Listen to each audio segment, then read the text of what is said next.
비어있는 공간을 채우게 하여 주시옵소서. 비어있는 공간을 주님으로 채워가게 하여 주시옵소서. 비워져야 될 것들이 잘못 채워져 있다면 비우게 하여 주시옵소서. 무엇을 비우고 무엇을 채워야 되는지 알게 하여 주옵시고 그 일이 주님의 마음에 합한 일들이 되게 하여 주옵소서. 더 많이 주께 나아오길 원합니다. 더 많이 주님께 기도하기 원합니다. 나의 주어진 시간 동안 하나님 앞에 최선을 보이게 하여 주시고 건성이 아닌 최선을 통해서 주님이 내게 주시고자 하신 것을 소중하게 얻어갈 수 있는 우리 한 날 한 날 되게 하여 주옵소서. 오늘도 새롭게 시작한 날입니다. 그렇게 된 줄로 믿습니다. 새롭게 시작했사오니 어제의 근심은 어제의 근심으로 사라지게 하여 주옵시고 오늘의 기대를 가지고 시작되게 하여 주시옵소서. 근심 가운데 있는 이에게 근심을 덜어 주옵시고 걱정 가운데 있는 이에게 걱정을 덜어 주시며 문제 가운데 있는 이에게 그 문제도 해결하여 주시옵소서. 주님의 평안이 있기를 간절히 바라며 고마우신 예수님 이름으로 기도드렸습니다. 아멘. 아멘. 오늘은 마태복음 계속 보고 있는데요. 25장 14절에서 30절까지 잘 알고 있는 달란트 비유 말씀 같이 잠시 나누도록 합니다. 25장 14절에서 30절.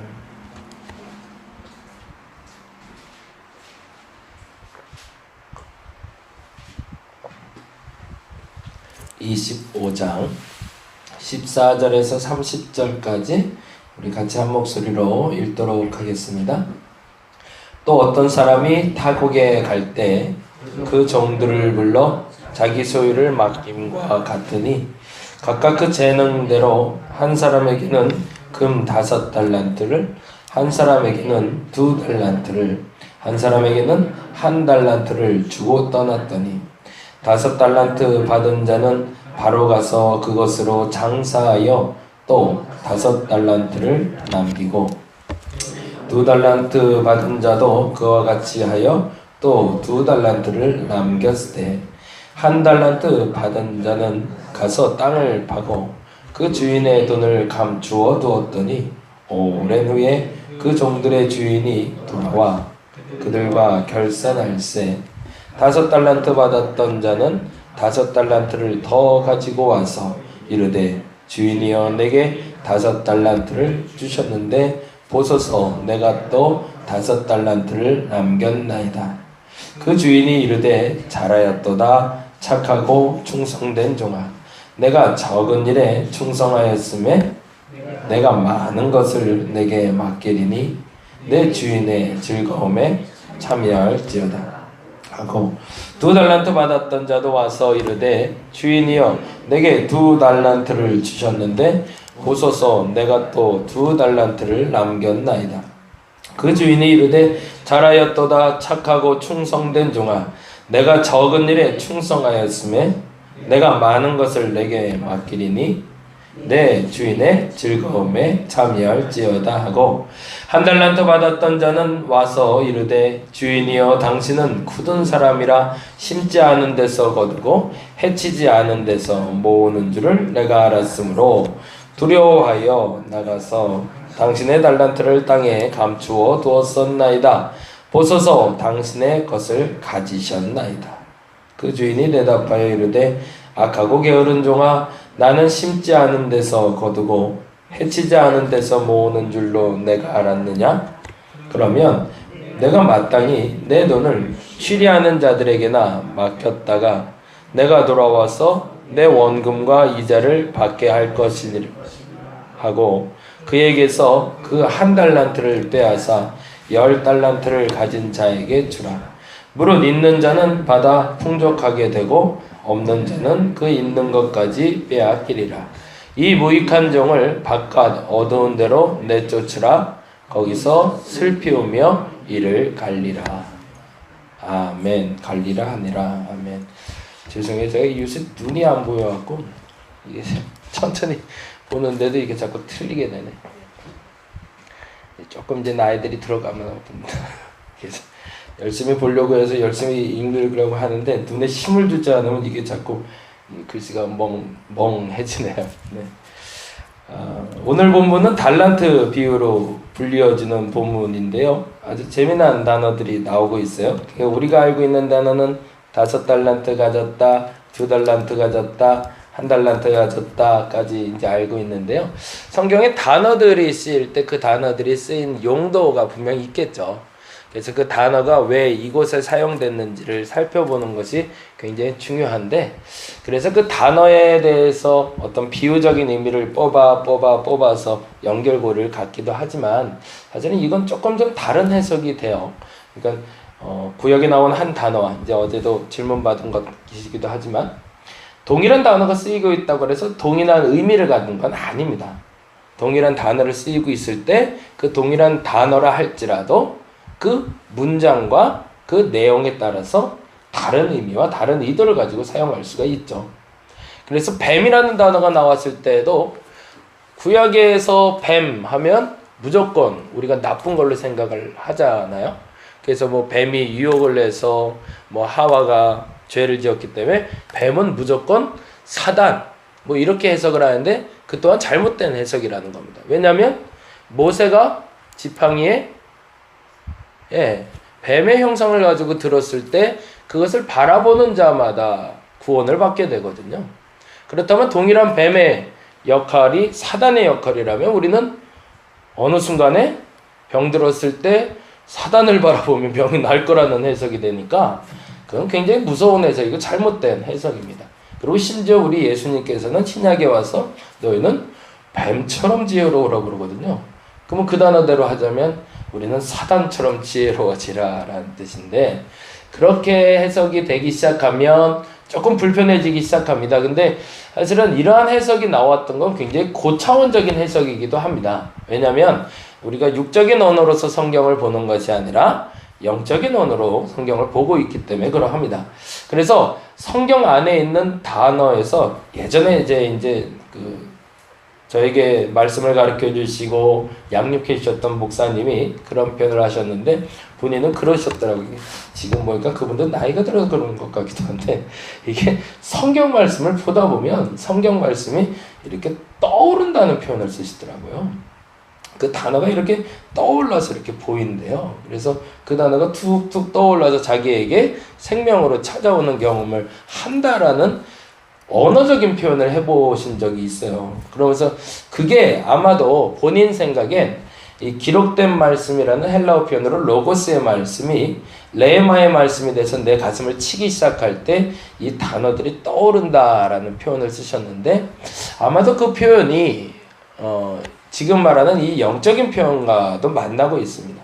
이게 이제 선대의 그 신앙의 깊이를 가졌던 분들이 그 깨달음의 정도가 조금 고차원으로 올라갔던 거죠. 그래서 우리는 그거를 알레고리 해석이라고 부릅니다. 근데 이 해석이 굉장히 위험한 해석이 되는 이유는 객관적인 기준을 가지고 해석하는 것이 아니라 매우 주관적인 해석이기 때문에 그렇습니다. 그 말은 다른 말하자면 모든 사람에게 적용될 수 있는 해석법이라기보단 나에게 주시는 말씀을 찾는 도구일 수는 있다라는 전제는 된다는 거죠. 그럼에도 불구하고 그 해석을 무조건 방치하는 것은 또 무모한 행동이고, 내게 그렇게 깨달아졌다면 그것을 가지고 한번 다시 되새김하면서 내가 이 말씀을 바로 받는가 이렇게 본다면 훨씬 더 말씀을 깊이 보실 수 있는 어떤 도구가 될 것 같습니다. 근데 오늘 본문에서는 우리가 달란트 비유라고 나오는데 15절에 보니 원문에는 나와 있지 않은 단어를 한글 번역에만 갖다 썼어요. 영어에도 안 써있고 그 헬라어에도 안 써있는 단어인데 15절에 보니까 이런 말이 있습니다. 15절 같이 읽어볼까요? 읽겠습니다. 각각 그 재능대로 한 사람에게는 금 5달란트를, 한 사람에게는 2달란트를, 한 사람에게는 1달란트를 주고 떠났더니 라고 되어 있는데, 거기에 달란트라는 단어가 3개가 나오잖아요. 근데 한 개가 유독 뜬금없이 들어가 있는 단어가 있습니다. 그게 뭘까요? 금이라는 단어가 들어가 있어요. 근데 더 재미난 건 한 사람에게는 금 5달란트라고 되어 있고요. 한 사람에게는 금이라는 단어가 빠지고 2달란트가 되어 있고요. 한 사람에게는 1달란트라고 되어 있어요. 이게 본 걸 왜 그랬는지 모르겠는데 한글 성경에만 써 있습니다. 어떤 의도를 가지고 썼는지 모르겠지만 근데 원문으로 보면 원문에는 한 사람에게는 5달란트를, 한 사람에게는 2달란트를, 한 사람에게는 1달란트를 되어 있어요.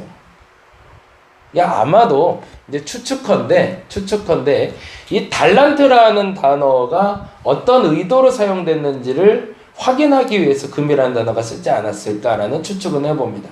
그건 무슨 말이냐면 우리에게는 전이라는 단어가 이전에 성경을 해석할 때 돈을 사용할 때 돈에 대해서 이야기할 때 전이라는 단어를 썼잖아요.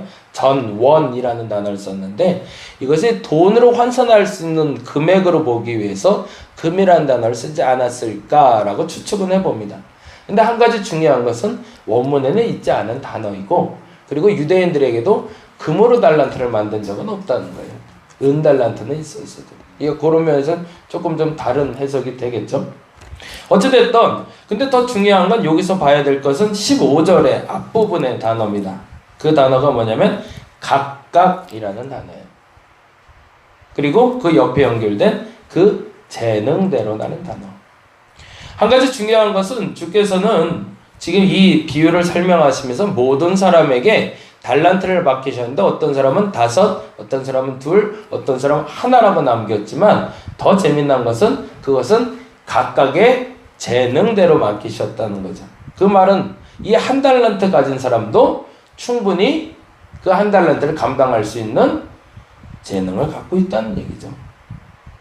그게 이제 문제가 되는 거죠.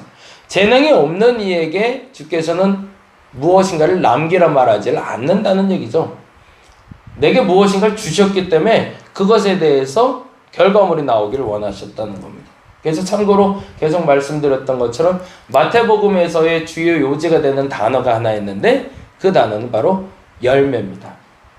무화과 나무를 찾아가서 열매 없음을 주께서 말씀하셨던 것처럼 마태복음을 보시면서 끊임없이 우리가 질문 던져야 되는 건 나는 어떤 열매를 맺고 있는가. 근데 보다 정확히 말하면 그 열매는 무화과에서 사과나무 열매를 찾는 것이 아니라 무화과에서는 무화과 열매를 찾으셨던 것처럼 내게 맞는 내가 가지고 있는 것에 대한 열매를 주께서는 찾고 계시다는 겁니다. 그 얘기가 지금 반복되고 있는 거예요. 그리고 다음 단어가 또 재미난 단어가 나오는데요. 한번 볼까요? 16절입니다. 16절에 또 하나 동그라미를 해놔보죠. 15절에 아까 각각과 재능의 동그라미를 해놓고 한번 넘어가 보고요. 그리고 16절에 5달란트 받은 자는 이라고 되어 있는데 그 다음 얘기가 재밌어요. 그 다음에 뭐라고 되어 있죠? 바로 가서라고 되어 있죠. 그 단어에도 동그라미를 하나 해놓죠. 우리는 언제 하나님께 받은 그 재능을 사용하면 옳을까라는 겁니다. 언제까지 묵혀놓고 언제 쓰면 좋을까? 물론 때라는 것이 있습니다. 무르익어야 될 때가 있습니다. 그 때를 앞서서 우리가 행동할 수는 없습니다. 그러나 중요한 것은 주께서 하라 하실 때는 움직일 수 있어야 됩니다. 근데 그 때를 알지 못하면 낭패를 보게 되는데 더 중요한 것은 주께서 하라 하시는 그때 바로 갈 수 있는 믿음이 있어야 된다는 거죠. 며칠 전에 이제 3월 달부터 저희가 주기도문을 가지고 지역 목사님들하고 공부를 좀 한 적이 있어요. 근데 시리아에 있는 동방 교부들이 가지고 있는 주기도문의 해석이 과거에 아람어를 쓰던 예수님 당시의 사람들의 주기도문 해석과 참 유사하고, 근데 반면에 우리가 알고 있는 어거스틴이나 그 서방의 기독교인들이 남긴 주기도문학은 조금 다른 의미를 갖고 있다라고 해서 그걸 가지고 12주 동안 열심히 한번 공부를 한 적이 있습니다. 근데 너무너무 재미있었어요. 그래서 그 재미난 공부를 지속하고 싶어서 이번에는 아예 시리아가 아니라 기독교 영성사를 같이 공부해보고자 좀 마음이 이렇게 하나로 좀 모아졌습니다. 그래서 이제 이번 방 중에 한 8주 동안 스터디를 해보려고 지금 학교에 계시는 교수님 한 분을 초빙하기로 얘기를 했었어요. 그래서 한 5명 정도가 모여서 시작하자라고 했는데, 근데 거기서 제가 한 가지 깨달은 게 있었어요. 그거는 제 욕심이더라고요. 어떤 일이 벌어지기 시작하냐면 갑자기 일들이 막 생기기 시작하는 거예요. 그래서 모이기로 했던 사람들이 자꾸 뿔뿔이 흩어지기 시작하고 첫날이 어제였는데 그저께 모임을 갖기로 했던 게 파토가 나버리고 말았어요. 그냥 너무너무 화가 나는 거예요. 왜냐면 교수님한테 먼저 한 2주 전부터 예약을 해놨는데 그리고 자기 시간 다 비워놓으라고 했는데 갑자기 못하게 됐으니 어떡해요. 근데 그때 하나의 깨달음이 왔습니다. 준비되지 않은 열매는 하나님이 찾지 않으신다는 겁니다. 지금 마땅히 열매 맺을 수 있는 것에 대해서는 주께서는 찾으십니다. 근데 지금 열매 맺지 못하는데 억지로 와서 찾는 일은 없다라는 얘기입니다. 그리고 그 시간을 주께서는 이렇게 얘기하고 계시죠. 19절에 보니까 이렇게 되어 있습니다. 19절 볼까요? 19절에 오랜 후에 그 종들이 주인이 돌아와 그들을 결산할세. 오랜이란 단어가 쓴 이유는 그 올 때를 우리는 알지 못한다는 지금의 말과 연결되고 있는 거죠. 그리고 마지막 하나만 더 찾아보면 참 재미난 단어가 나오는데요. 21절입니다. 21절과 23절에 남긴 자들 5개 그리고 2개를 남긴 자들에 대한 축하 인사가 적혀 있는데 단어를 한번 역시 동그라미를 해보죠. 그 주인이 이르되 뭐라고 돼 있죠? 잘했답니다. 5달란트면 얼만큼의 양이 될까요? 지금으로 하자면 1달란트가 6,000데나리온. 우리말로 하면 20년 동안 노동자가 일한 품삯이 됩니다. 20년을 일하면 얼마나 벌어야 되는 건가? 하여튼 돈으로 계산이 될 수 있는 금액은 아닌 것 같아요. 어마어마하게 큰 돈입니다.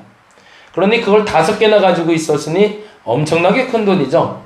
그런데 그 칭찬이 다음과 같이 됩니다. 볼까요? 잘했답니다. 그 다음에 뭐라고 되어 있죠? 착하고 충성된 종아. 그 다음에 뭐라고 되어 있어요? 내가 거기다 동그라미를 넣죠. 주께서는 아주 명쾌하게 얘기하십니다. 6천 곱하기 5거든요. 그리고 그것을 준 거에 대해서 그렇게 남겼는데 결과물을 보고 뭐라고 얘기하시죠? 적은 걸 남겼다고 얘기하세요. 그리고 다음과 같이 이야기하십니다. 내가 적은 일에 충성하였으므로 내가 뭘 맡긴대요? 많은 것을 맡기겠대요. 똑같이 봅니다. 23절 볼까요? 23절에 그 주인이 이르되 잘하였도다 착하고 충성된 종아. 내가 뭐라고 돼 있죠? 적은 일에 충성했대요. 2달란트 남긴 거는 5달란트 남긴 거면 우리 보기에는 그리고 듣는 사람 듣기에도 어마어마한 거거든요. 이건 거의 조 단위에 가까운 돈인데 그걸 남겼는데 예수께서는 그 비유를 얘기하시면서 적은 일에 충성했다고 얘기하세요. 아주 단호할 정도로. 그리고 나서 이야기하십니다. 내가 많은 것을 내게 맡길 거라고. 그러면 그 많은 건 뭐고 적은 건 뭘까? 우리가 남겨야 될 열매에 대한 기준을 주께서는 그렇게 얘기하고 계신 거죠. 이렇게 따지자면 이거는 우리가 말하는 시장 논리로 보자면 아주 탁월한 계산법이 되고요. 세상 논리로 봤을 때 우리는 이건 아주 명쾌하게 해석이 되는 거죠. 이윤을 남기는 자가 주 앞에서 복된 자인 거죠. 돈이 많아지고 부자가 되는 자가 주 앞에서 복된 자인 거죠. 그렇게만 따지자면. 근데 주님은 그렇게 얘기한 게 아니라는 겁니다. 너희가 이윤을 많이 남기고 부자가 되는 게 내게 복된 것이 아니다. 그건 작은 일이다 라는 거죠. 그러면 내가 보고 싶은 건 뭐다? 뭘 남겼느냐, 얼마나 많이 남겼느냐가 중요한 것이 아니라 그 일을 위해서 얼마나 충성했느냐가 중요한 것이라는 거죠. 그리고 이제 앞으로 많은 것을 남길 텐데 그 많은 것이 뭔지가 21절과 23절에 마지막에 이렇게 되어 있습니다. 뭐죠? 많은 것을 맡기리니 많은 것의 결과물은 뭐예요? 내 주인의 즐거움에 참여하는 겁니다. 근데 그렇게 보자면 그 앞절이 조금 더 재밌게 해석이 됩니다. 얘기가 길어졌네요. 20절만 한번 보죠. 20절 보고 마무리하겠습니다. 20절 같이 읽어볼까요? 5달란트 받았던 자는 5달란트를 더 가지고 와서 이르되 주인이여 내게 5달란트를 주셨는데 보소서 내가 또 5달란트를 남겼나이다 라고 얘기해요. 이 5달란트를 들고 오는 종의 마음을 조금 한번 느껴보시면 좋을 것 같아요. 어떤 마음으로 왔을까요? 굉장히 순수한 어린아이의 모습으로 오고 있어요. 몇 조 원을 들고 오는 사람이 주님 앞에서 어린아이에게 어리광 부리듯이 와, 나 이거 남겼어요. 그리고 더 재미난 건 그것을 온전히 다 주님께 다시 드리고 있다는 겁니다. 그럴 수 있으시겠어요? 오늘 당장 기도하는데 여러분에게 하나님이 한 1,000억 정도를 주면서 네 마음대로 써라 라고 얘기하셨어요. 그리고 마음껏 써라. 그러고서 2,000억이 됐어요. 그리고 다음날 갖고 와라 그러셨어요. 갖고 올 수 있을까요? 100원 정도는 괜찮을 것 같아요. 1,000원 정도도 나쁘진 않을 것 같아요. 한 10만 원까지는 내가 해볼 만할 것 같은데 그 금액이 높아지면 높아질수록 우리 마음속엔 그것이 적게 보이진 않을 겁니다. 많아 보이죠. 근데 주님 앞에서는 그것을 적은 것이라 말할 수 있는 용기가 필요하다는 겁니다. 그리고 정말 기쁜 것은 그 많은 것이 아니라 주님의 즐거움에 내가 함께 동참할 수 있다는 것을 기뻐할 수 있는 사람들, 그 사람들이 되는 사람들이 마지막에 남는 사람들이라는 겁니다. 저와 여러분이 그 마지막에 주님의 즐거움에 참여하는 남은 자들이 되시기를 간절히 바랍니다. 뭐가 작고 뭐가 큰 걸까? 무엇을 남기고 무엇을 주께 가져가는 것일까?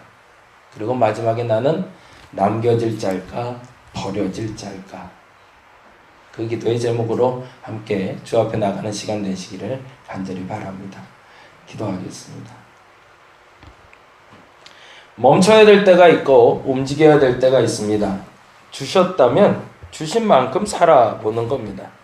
열심히 살아봐야 됩니다. 최선을 다해 살아봐야 됩니다. 그런데 그것이 주님 보시기엔 참 작은 것임도 알아야 합니다. 우리는 때로 세상의 가치와 동일한 기준으로 성경을 해석합니다. 그래서 성경을 보면 볼수록 역시 부자 되는 게 복 받는 거지, 우리의 이윤도 많아지는 게 복 받는 거지 라고 착각을 합니다. 근데 주님께서는 얘기하십니다. 5개를 가져오던 2개를 가져오던 그것은 적은 것이라 얘기하십니다. 그리고 그를 칭찬하신 이유는 그의 충성됨 때문이라고 말씀하십니다. 그리고 앞으로 더 많은 일을 할 텐데 그 많은 일은 바로 나의 즐거움에 함께 하는 것이라고 하십니다. 그렇게 남겨지는 자들이 되게 하여 주시옵소서. 세상의 논리와 가치 때문에 같이 즐거워하는 자들이 아니라 세상의 논리를 넘어서서 주님이 즐거워하는 그 즐거움에 참여하는 우리가 되게 하여 주옵소서. 오늘 무엇을 위해서 기도할까? 다시 한번 점검해 봅니다. 주님이 원하시는 기도의 제목으로 기쁘게 기도하여 주님의 즐거움에 참여하게 하여 주시옵소서. 감사합니다. 고마우신 예수님 이름으로 기도드렸습니다. 다 같이 기도하고 돌아가도록 하겠습니다.